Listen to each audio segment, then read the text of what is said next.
91 drones.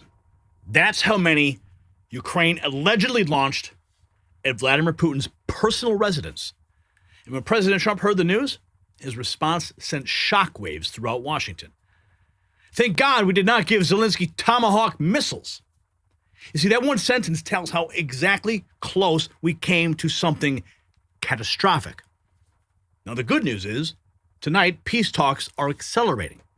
A high-level working group has been formed, and the war profiteers in Washington are freaking out because Trump is about to shut down their entire business model. Now, here's what's at stake. 25,000 people are dying every single month in this war. Trump said it plainly. He wants it ended because he does not want to see so many people dying. But not everyone in Washington agrees. There's money in that whole operation. Congresswoman Anna Paulina Luna, she's calling out the powerful interests who do not want a peace deal. Her question was direct. How many people in Washington have stock portfolios tied to defense contractors? How many are personally invested in endless war? You see, this is not speculation. This is a sitting member of Congress publicly accusing colleagues of sabotaging peace for profit. Meanwhile, Ukraine allegedly targeting Putin's state residence with a massive drone assault. Russian Foreign Minister Lavrov confirmed the attack. All 91 drones, however, were intercepted, but the message was clear. This war is escalating towards leadership itself. And Trump understands that Tomahawk missiles in that scenario would not be aid. They would be a fuse. Now, before we move forward, I do want to speak directly to you, the people who watch this show, who share our work and keep us going every single day. This time of year especially, we reflect on how grateful we are for this entire community. You see, none of this is possible without you, without your encouragement, your comments, your prayers, and your support. If you want to help us keep fighting, keep producing, and keep telling the truth the way only independent media can, we deeply appreciate your support at the link down in the description, nnn.is/give. And if you cannot donate, you can still help in a huge way. All you have to do is share the link to this video with a friend or a family member. Text to someone who needs to hear the truth, because those shares do make a massive difference. We are thankful for you, and we see you, and we could not do this without you. See, President Trump, he's moving very fast. He spent 2.5 hours on the phone with Putin. He described it as very productive. He said that they discussed hard realities, not the weather, not pleasantries, territory, security guarantees, and ending the bloodshed. Then he met with Zelensky at Mar-a-Lago and delivered a warning. You are better off making a deal now. And that was not cruelty. That was honesty about leverage slipping away. Trump announced a working group to hammer out the final details. The names are serious. Steve Witkoff, Jared Kushner, Marco Rubio, Secretary of War Pete Hegseth. See, this is not a symbolic working group. This is a pressure team that's assembled to force a resolution. Thank God, President Trump said, we did not give Zelensky Tomahawk missiles. Now, the Warhawks would have loved that. How many arms have we sent into Ukraine? Rearming them, jets, tanks, whatever.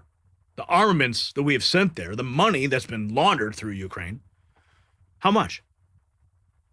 And they just keep asking for more and more and more and more. And then you have NATO. Oh, we reaffirm our commitment to Ukraine. We reaffirm our commitment to inviting them into the NATO family. I was there. I heard it with my own ears.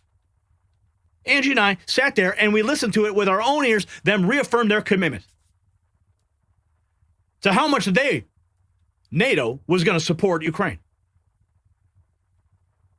Ukraine's not even a member of NATO.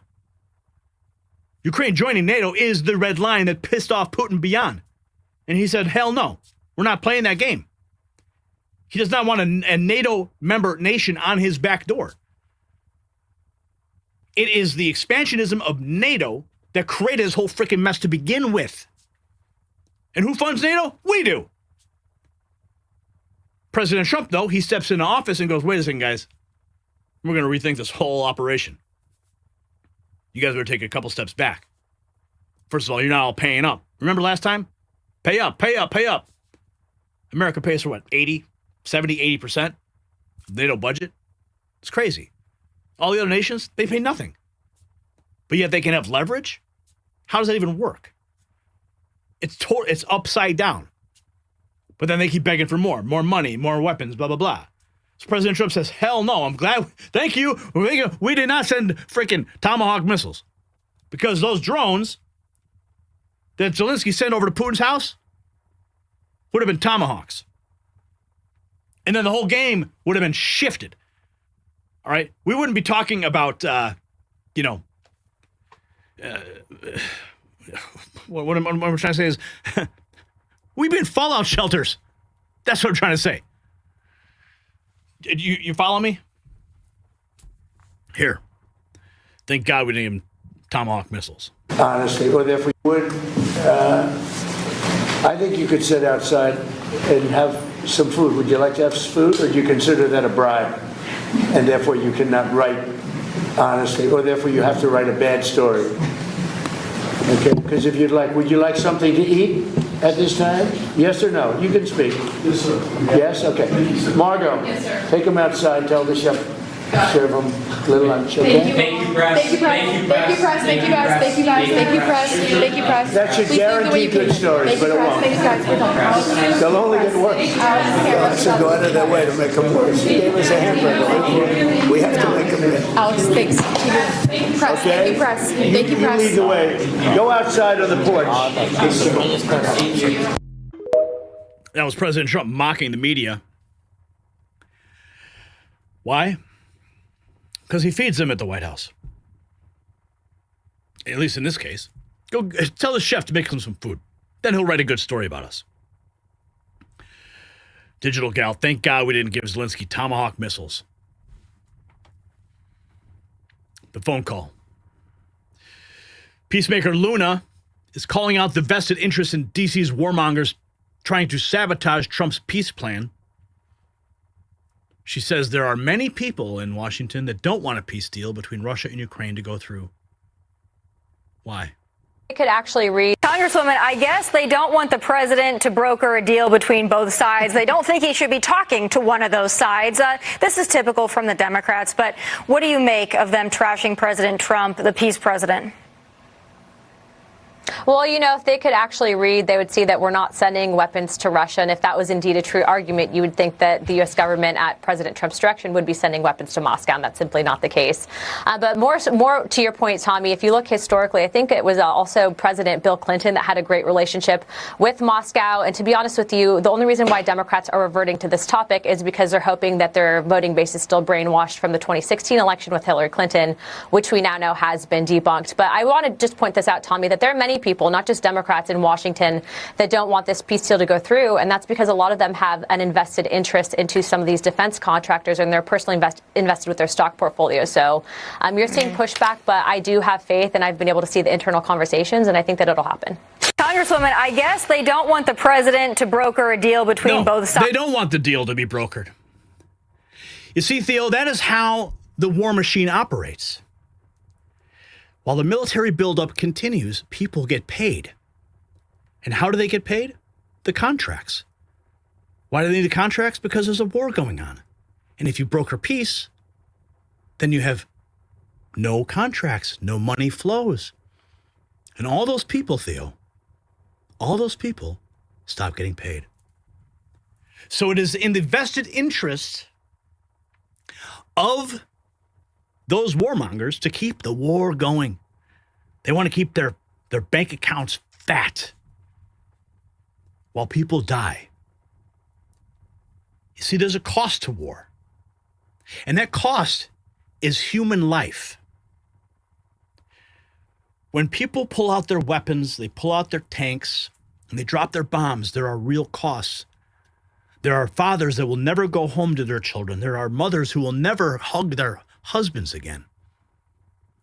And every single dollar and every single contract funds that bloodshed. And it is why we must always work towards peace. Because humanity is priceless. But there are people who do not care about the cost of humanity. They do not care about the cost of tears. All they care about is themselves and the machine that continues to feed the beast. President Trump is starving the beast by calling for peace because the beast feeds on the bloodshed. The beast relishes in the pain. But through love, compassion, and peace, we can overcome and defeat the beast. That is what is happening here. So when President Trump puts a working group together,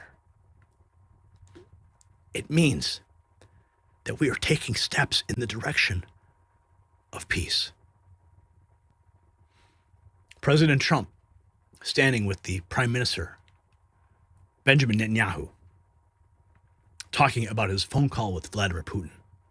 Two very thorny, very good talk this morning. I waited till this morning because it was pretty late by the time we finished, like 2:30 in Russia, 2:30 in the morning. And we had a very good talk. We spoke at 8 o'clock in the morning our time. And it was a very productive talk. I mean, we have a few very thorny issues, as you can imagine. He knows about thorny issues probably better than anybody in the world, but it's working out. We have a couple of issues that we're going to get resolved, hopefully, and if we get them resolved, you're going to have peace. You're going to have Ukraine. They're losing 26,000 soldiers a month. Can you believe it? A month. 26,000 young, beautiful soldiers, and plus some people in Kiev, and relatively small, but a lot, still people, and it's a lot of people. But 26,000 soldiers were killed last month. Yeah. 26,000 soldiers killed in 1 month. 26,000 funerals. 26,000 families who will never hug their loved one again. That is the cost of this war. Russian Foreign Minister Sergei Lavrov said Monday that Ukraine tried to attack Vladimir Putin's residence. Ukraine attacked on December 28th and 29th Putin's state residence with 91 long-range drones, which were all destroyed by Russian air defenses. Zelensky, however, denying the attack. So who do you believe? We're at war, so wouldn't that be a natural action, though, if they're trying to go on the offensive? To go after the head of the snake of their enemy, Vladimir Putin? Or is this just a lie that Putin is making up as misinformation to redirect? See, that's where you have to use your gut. You have to use your instincts. You have to read between the lines. The Russian foreign minister has said Ukraine had tried to attack President Putin's residence in the Novgorod region. That's the big piece of breaking news coming in. In fact, the Russian foreign minister warns that now Moscow's negotiating position would change. Lavrov has said that on December 28 to 29, Ukraine had attacked the Russian president's state residence in the Novgorod region with 91 long-range drones. Lavrov was quoted as saying such reckless actions will not go unanswered. Now, it was not immediately clear if Putin was in the residence at that time. In fact, the president of Ukraine said the accusation was a lie, adding that Moscow was preparing the ground to strike government buildings in Kiev. Meanwhile, Putin's palace in Novgorod region, remember, is his state residence. It's around 400 kilometers from the capital, Moscow. And Ukraine has been launching regular drone strikes deep inside Russian territory. We've been telling you about this. The Russian foreign minister. So the Russian foreign minister declaring it. Here is President Trump with Zelensky delivering remarks at Mar-a-Lago. And here is Zelensky. A lot of points. We had a Well, here's Trump and then Zelensky. terrific meeting. We discussed a lot of things. As you know, I had an excellent phone call with President Putin that lasted for over 2 hours. We discussed a lot of points, and I do think we're getting a lot closer, maybe very close.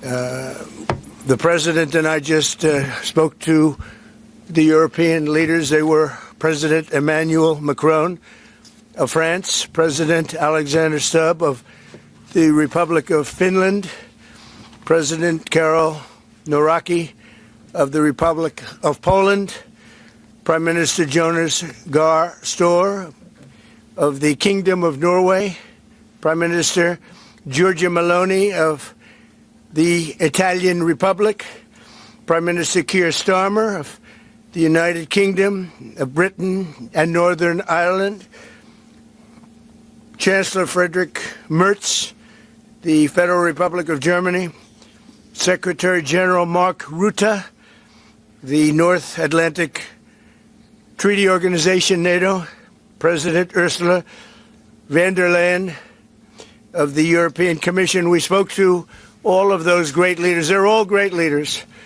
And we had a great talk with them after we were completed. We thought it was appropriate to speak with them.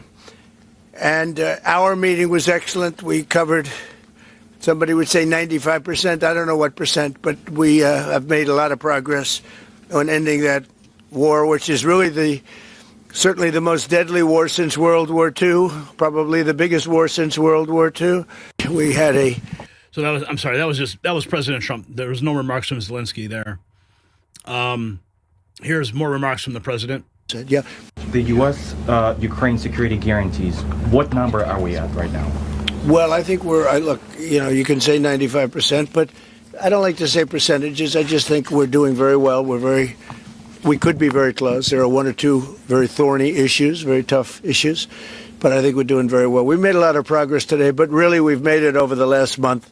This is not a one-day process deal. This is very complicated stuff, but I think when the president says 95, I think, could be close to 95%. Yeah.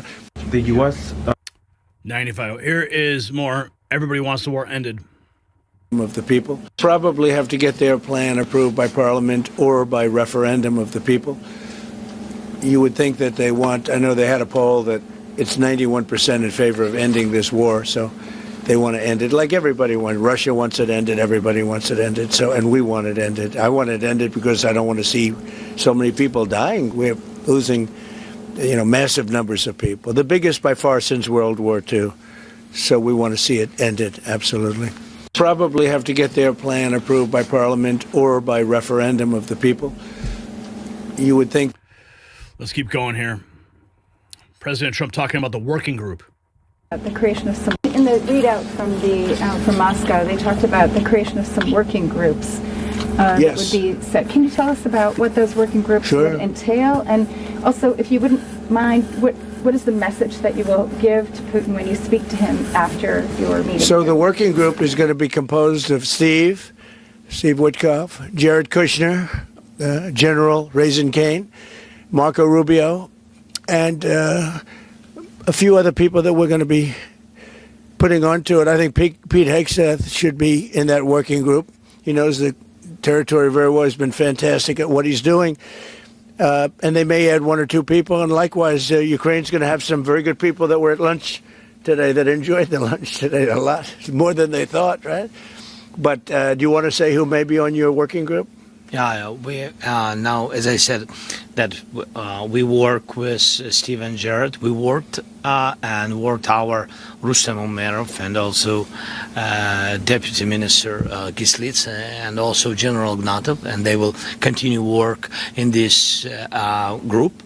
And of course, if we will go further, and I hope that really we will have decisions in January, as I said, about all these documents, 6 documents, and of course, we will continue work on this, so they know what to do. Yes.